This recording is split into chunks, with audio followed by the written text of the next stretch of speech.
Hello dear students, welcome back to our channel science meter 10th। कैसे हैं आप सभी? आई होप सो आप सभी का इंग्लिश का पेपर बहुत अच्छा होगा। तो आपके लिए मैं लेके आ गया हूँ पेपर कोड 2/4/1 का सेट 1 ऑफ योर इंग्लिश का क्लास 10th का। आज जो सीबीएसई बोर्ड है एग्ज़ाम हुआ है, यानी 26 फरवरी 2024 को। तो चलिए इसके डिटेल सोल्यूशंस मैं आपको बताने वाला हूँ, लेकिन उससे पहले I request you all to please like, share and subscribe to this channel, क्योंकि आगे आने वाले सभी पेपर्स की आंसर कीज़ भी यहीं पे आएगी और आपके लिए बहुत हेल्पफुल होने वाला है। एंड यस, स्टार्ट करने से पहले एक और चीज़ मैं बताने वाला हूँ, क्योंकि आपका अगला पेपर साइंस का है। इस चैनल पे मैंने 2 ऐसे क्वेश्चन पेपर्स डाले हुए हैं जिसमें से हर साल रिकॉर्ड रहा है मैक्सिमम क्वेश्चंस आपके एक्चुअल बोर्ड एग्जाम में आते हैं। तो एक की तो मैंने पीडीएफ भी प्रोवाइड किया और उसके डिटेल सोल्यूशंस 10 पार्ट्स में अवेलेबल हैं, और एक की धीरे धीरे 3 पार्ट्स में है वो, और एक तो ऑलरेडी है इस चैनल पे। आज एक पार्ट आ जाएगा और एक कल पार्ट आ जाएगा, तो वो देखना मत भूलना। तो चलिए स्टार्ट करते हैं सेक्शन ए के साथ, जो कि प्लास्टिक पोल्यूशन पर आपका आया है इस बारी। तो फटाफट से पहले क्वेश्चन देख लेते हैं हम एक बारी। ओके, तो फर्स्ट कह रहा है विच of the following statements best describes the reason why plastic pollution has become one of the most pressing environmental issues. इसको तो आप आंखें बंद करके आंसर कर सकते हो, क्योंकि पहली लाइन में ही इसका आंसर लिखा है as rapidly increasing production of disposable plastic products overwhelms the world's ability to deal with it. तो यहाँ पे करेक्ट ऑप्शन आपका क्या हो जाएगा? B option. तो चलिए नेक्स्ट देखते हैं। What is the tone of the writer in the given lines from the paragraph number 2? Rationalize your response in about 40 words. It transformed the modern age so much that life without plastics is unrecognizable today. तो वो कहना क्या चाह रहे हैं कि पुराने world war 2 के बाद जो चेंजेस आए उससे इतना ज़्यादा प्लास्टिक का यूजेज आ गया डेली लाइफ में कि आज के दिन, आज के टाइम पे प्लास्टिक के बिना लाइफ को इमेजिन किया ही नहीं जा सकता। तो यहाँ पे आप पहला तो क्या बता सकते हो कि एक कंसर्न है राइटर की टोन में कि भी हम इतना ओवरली डिपेंडेंट हो गए हैं प्लास्टिक पर यूज़ करने के लिए। सो एक कंसर्न आप बता सकते हो, करेक्ट। तो एक तो आप ये लिख सकते हो, आप ये भी लिख सकते हो tone of the writer is ironical. अब आयरॉनिकल का मतलब क्या होता है? Somethings that is strange, funny, आपकी एक्सपेक्टेशन से उल्टा। तो अब यहाँ पे क्या है, हालांकि अभी वो बात कर रहा है कि प्लास्टिक पोल्यूशन है, इतना कुछ है, लेकिन आज वो ये साथ में ये भी कह रहा है कि इतना ट्रांसफॉर्म कर दिया है ड्रास्टिकली द मॉडर्न एज की आज के ज़माने में प्लास्टिक के बिना लाइफ इमेजिन ही नहीं की जा सकती। मतलब ये आयरनी है एक तरह से। सो आयरॉनिकल कह सकते हो, फुल ऑफ कंसर्न कह सकते हो, आप डिपेंडेंस बता सकते हो। आपको रैशनलाइज का मतलब क्या होता है? आपको लॉजिक के साथ एविडेंस देना है, ऑब्जेक्टिव पॉइंट्स आपको बताने पड़ेंगे कि क्यों आप ऐसे कह रहे हो कि उसकी टोन ऐसी है।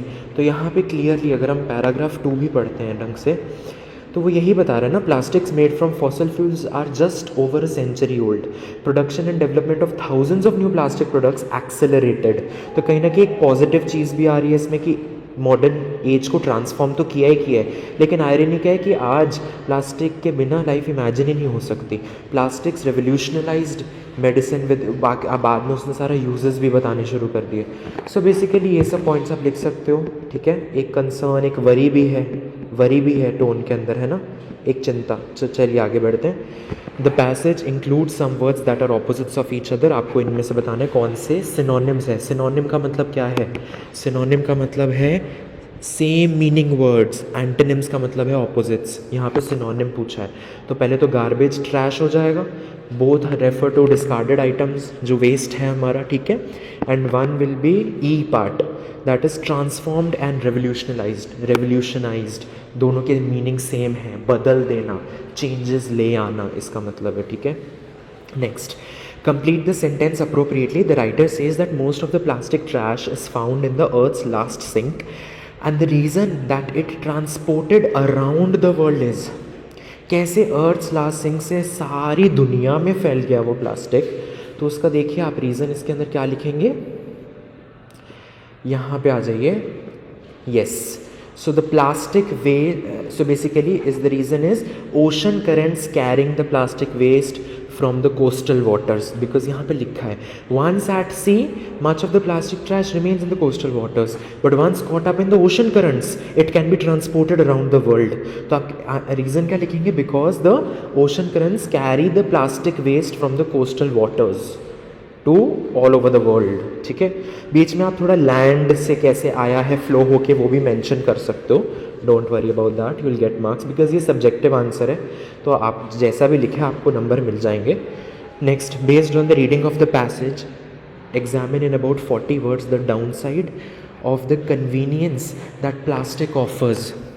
अब इसका मतलब पहले तो समझो, कन्वीनियंस दैट प्लास्टिक ऑफर्स मतलब एडवांटेजेस तो हैं, लेकिन उसका डाउन साइड बताना है आपने। डाउन साइड का मतलब क्या है, आपको उसका उल्टा बताना है, मतलब नेगेटिव पॉइंट्स आपको हाईलाइट करने हैं इसके अंदर। तो आप क्या क्या मेंशन करोगे, प्लास्टिक इज़ नॉन बायोडिग्रेडेबल, कुछ भी लिख सकते हो, बट अगर आपको करेक्ट आंसर चाहिए तो यही है कि it persists in the environment for 100 of years, because ये लाइन यहाँ से उठाई गई है, ठीक है। Single use plastics account for 40% of the plastic produced every year, okay. तो ये सारा चीज़ें आप it takes lot of time for them to decompose, और किन्हीं का लाइफ स्पैन कम होता है लेकिन वो एनवायरनमेंट में परसिस्ट रहते हैं, they do not gate decompose completely for 100 of years। तो यहाँ पे थोड़ा डाउन साइड तो ये होएगी, ठीक है। Next, complete the sentence appropriately according to conservationists the two ways in which most of the deaths of animals are caused is। तो पहला तरीका तो क्या है, entanglement और starvation, और दूसरा हो जाएगा by consuming plastic waste, ठीक है। चलिए आगे बढ़ते हैं। Based on the passage how can we contribute to the reduction of plastic waste, हम कैसे मिनिमाइज कर सकते हैं। तो यार एक ही ऑप्शन सही है इसमें, B, by minimising the use of single use plastics. कम से कम कोशिश करो यूज़ करने की, ठीक है, तो बेटर है, बिकॉज अननेसेसरीली नहीं यूज़ करना, वो हमें ऊपर पैराग्राफ में पता लग रहा है चीज़, ठीक है। चलिए next, state one reason why plastic pollution is most visible in developing Asian and African nations. तो डायरेक्टली आपको मैंशनड है due to inefficient garbage disposal system. यहाँ पे देखिए, where garbage collection systems are often inefficient और non existent. तो आप क्या लिखेंगे, ड्यू टू इनएफिशिएंट और non existent garbage collection systems, this much is your answer. चलिए आगे बढ़ते हैं जल्दी से। ओके, अब हम नए पैराग्राफ पर आ गए हैं जिसके अंदर रोटेशन ऑफ क्रॉप्स की बात की गई है। तो चलिए देखते हैं इसका करेक्ट आंसर क्या होना चाहिए। First part, fill in the blanks with the appropriate option from those given in the brackets based on the understanding of para 2। So one of the reasons that there has been an intensification of agriculture in the country is the development of irrigation facilities। अब ये वो बता रहा है proper data के साथ कि last 3 decades में देखा गया है। So that means it's a fact, it's not an opinion। देखिए जो ऑब्जर्व की गई चीज़ है वो फैक्ट है, because it is an objective detail, objective detail है ये, subjective judgement is an opinion, okay. तो यहाँ पे करेक्ट ऑप्शन हो जाएगा fact, objective detail. Next, based on the understanding of paras 1 and 2 state whether the following statement is true और false. If proper irrigation facility is provided, higher agricultural returns can be obtained by making crop rotation more sustainable। ये तो बात बिल्कुल सही है, because जब paragraph 1 और 2 पढ़ते हो तो आपको समझ में आता है कि रोटेशन ऑफ क्रॉप्स का ऑब्जेक्टिव क्या है। हाई एग्रीकल्चर रिटर्न्स तो आए ही आए, साथ में सॉइल फर्टिलिटी मेंटेन हो, और साथ ही वो ये भी कह रहा है कि इरिगेशन फैसिलिटीज़ जैसे जैसे डेवलप होती हैं, the availability of water to the arable land भी हेल्प करता है, इंक्रीज होता है, and it helps to intensify the agriculture, okay. And sustainability की तरफ तो हमें जाना ही है, वो इस लाइन से भी हमें पता लग रहा है। So it's true, okay. यहाँ पे आ जाइए next, justify the following in about 40 words. Crop rotation में fetch more income to the farmers but depletes the soil fertility at a faster pace. ये बिल्कुल सही बात है, और इस पैराग्राफ से आप इसको जस्टिफाई भी कर सकते हो, because farmers are harvesting more soil exhaustive crops in the same field, again one after the other on the same land, as a result of which, due to the soil exhaustive crops growing on the same land again and again, obviously soil fertility will decrease। अब देखिए, plant तो उग रहे हैं इसीलिए income तो बढ़ ही रही है, लेकिन सॉइल एग्जॉस्टिव, यानी सॉइल एग्जॉस्टिव मतलब सारे न्यूट्रिएंट्स को ख़त्म कर देना, डिप्लीशन होना।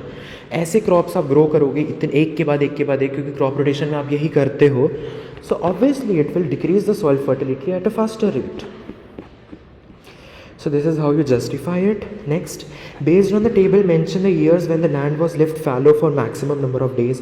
तो आपको दिख ही रहा है 210, 210, 210। तो years क्या हो जाएंगे, 1961, 1963, एंड 1965। चलिए आगे बढ़ते हैं जल्दी से। Okay, the study conducted in village Banherakanda reflects that during the years 1960 to 1965, from April to June, the land was left fallow or uncultivated throughout. State any one inference that can be drawn from this.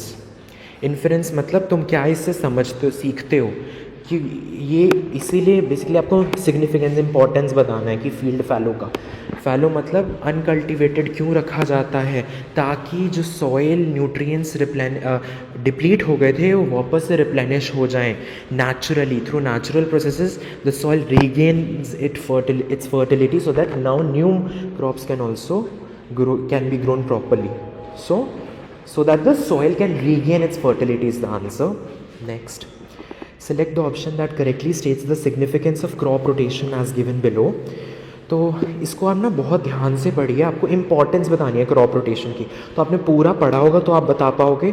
First statement is correct, crop rotation is done to obtain higher agricultural returns, because आप एक ही land पे बार बार काफ़ी सारी crops grow कर रहे हो और बीच में फील्ड फैलो भी छोड़ रहे हो ताकि रीगेन हो सके fertility. So definitely first is correct and one more is correct. इसमें फिफ्थ इंपॉर्टेंस बता रहे हैं, if crops are to be harvested are chosen wisely, अगर वो सॉइल एग्जॉस्टिव कम हो तो crop rotation can help in maintaining the fertility of the soil and at the end हमें तो ये चाहिए ना यार।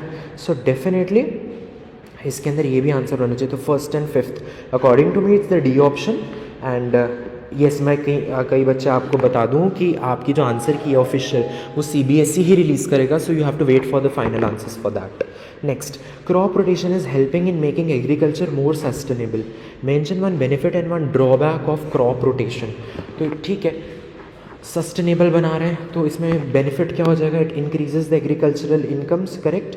एंड ड्रॉबैक क्या हो जाएगा, the soil fertility is decreased due to the growing of more soil exhaustive crops. कुछ भी लिख दो इसमें, आपको पूरा पैराग्राफ आपने पढ़ा है और भी इसमें लिख सकते हो आंसर्स। तो 40 वर्ड्स का आप छोटा सा पैराग्राफ बना सकते हो, आई होप सो, ठीक है। एंड सस्टेनेबल कैसे है कि आप वो सारे मेंशन करोगे जो पॉइंट्स यहाँ पे गिवन है, देखिए, to obtain higher agricultural returns to. लेकिन अगर आप सॉइल एग्जॉस्टिव ज़्यादा करते हो तो सॉइल फर्टिलिटी नहीं रहती। अगर आप फैलो छोड़ोगे तभी सस्टेनेबल रहेगा, फैलो नहीं छोड़ोगे तो नहीं हो पाएगा। तो ये चीज़ें आप मिक्सचर बना के आंसर लिख सकते हो। Okay, now next, which of the following is the main take away from the study mentioned in the passage. So इसके अंदर ऑप्शंस अगर मैं पढ़ूँ, the study needs to include more valid data. नहीं, ठीक है, डेटा तो उतना उसने दिया है। Next, crop rotation is a sustainable practice that can transform the agricultural sector. Yes, this is true, this is actually the take away. Okay, सी और D नहीं होगा क्योंकि यार इतना फार्मर के अपलिफ्टमेंट के बारे में नहीं बताया है। And crop rotation is independent of the type of crops harvested. No, it is not true. अगर आप सॉइल एग्जॉस्टिव क्रॉप्स को उगाओगे तो डेफिनेटली प्रॉब्लम हो जाएगी, right. End of course crop rotation depends on irrigation sources, कितना available है, कैसे है, सस्टेनेबली अवेलेबल है या नहीं है। सो यहाँ पे B option should be the right answer. Okay, अब फाइनली हम ग्रामर सेक्शन पे आगे देखते हैं इसके सोल्यूशंस क्या होंगे। आपको इनमें से कोई भी 10 करने थे, 12 में से। I will tell you all. So first कह रहे हैं, read the given sentence from a science journal, identify the error and supply the correction in the sentence. When nutrition therapy is provided by a qualified professional, people could learn how to make better food choices. यहाँ पे गड़बड़ है, could is the error, it should be can, क्योंकि वो general present में बता रहा है कि जब ये दी जाती है तब people can learn, people सीख सकते हैं। So people can learn होना चाहिए। Next, fill in the blank by using the correct form of the word in the brackets for the given portion of a letter. Please keep me dash of your next step to address this matter. Thanks for your time. Apprise, apprise मतलब update या inform होता है। सो हम कहते नहीं please keep me updated, तो वही आपको second form of verb use करनी है, please keep me apprised of your next step. Next, चलिए, Sunanda and Pushkar had a conversation. Okay, यहाँ रिपोर्टेड स्पीच आ गई है। Have you ever been to Peri Bagh? आपको रिपोर्ट करना है पुष्कर के क्वेश्चन को। So Pushkar asked Sunanda if she had ever been to Peri Bagh. ठीक है। नेक्स्ट, फोर्थ, अगेन एक रिपोर्टेड स्पीच है डॉक्टर शर्ननी और विलक्षणा के बीच में। देखते हैं। Dr. Sharnani asked Vilakshana about her acid reflux problem, to which Vilakshana replied that she had tried everything without success, but यहाँ से आपको करना है, but that new medicine was great, यानी D option is the right answer. आगे बढ़ते हैं. Identify the error and supply the correction for the given sentence from a private coaching institute's advertisement. Are you living a happy life? Do you want to find your identification? Do you want to enhance your career? देखिए identification नहीं होता, identity होता है. Do you want to find your identity, तो यहाँ पे error हो जाएगा आइडेंटिफिकेशन, करेक्शन हो जाएगा identity. Next, fill in the blank by choosing the correct option to complete the line from an insurance company brochure. Suitable for someone who wishes to dash adequate financial backup. It is available to the family in case of his or her untimely death. तो देखिए यहाँ पे जो correct answer होगा that is ensure. Ensure मतलब एक guarantee मिल गई है, yes it will happen, it is definite to happen if you go by this policy. Okay, assure मतलब होता है कि एक पॉजिटिव वो दिलासा देना, तो वो तो नहीं है. एंश्योर पक्का, it wishes to ensure adequate financial backup. और इसके बाद भी देखो it is available to the family, proper उसने डेफिनेटली बताया, तो एंश्योर होना चाहिए. Next, select the option that identifies the error and supplies the correction for a popup that appeared on a web page. Okay, these cookies are used to collect information about how you interact with a website and allows us to remember you. Cookies plural के साथ तो singular verb use होता है, तो allow. तो यहाँ पे error हो जाएगा allows और इसका करेक्शन हो जाएगा allow. Next, complete the given narrative by filling in the blank with the correct option. I dash watching that program every week since it started. I have been, because since use हो गया इसलिए have been use होगा. ठीक है, चलिए next. Again एक conversation यानी reported speech आ गई है. Oronima asked Sumitra what he was staring at. Sumitra exclaimed that he was in awe of the beautiful painting and that he की बात हो रही है, and that he had not seen anything like that before. तो इसका answer हो जाएगा and that he had not seen anything like that before. Next, fill in the blank by choosing the correct option to complete the weather warning given by IMD. IMD on Sunday will issued. IMD on Sunday issued a thunderstorm alert for some districts in coastal Maharashtra in view of the extremely severe cyclonic storm Biparjoy gushing over the Arabian Sea. Next, complete the slogan. When it gets really hot, rain will be a blessing. जब गर्मी हो जाएगी तब rain will be a blessing, future की बात हो रही है. And finally the last question, a properly installed and maintained antivirus program may wipe out any malware attack. नहीं, either you can write program should wipe out या फिर can wipe out. It has the ability. May मतलब होता है it could, वो ऐसा कर सकता है, लेकिन वो ऐसा करेगा क्योंकि वो वेल मेंटेन्ड है, इसलिए कैन यूज़ करो या शुड यूज़ करो.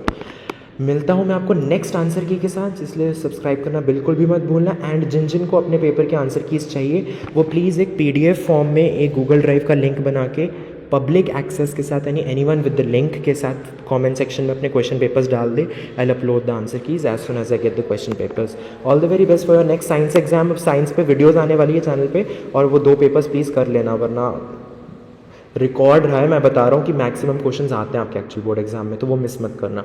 All the best dear students. I know you all are going to rock in the board exams.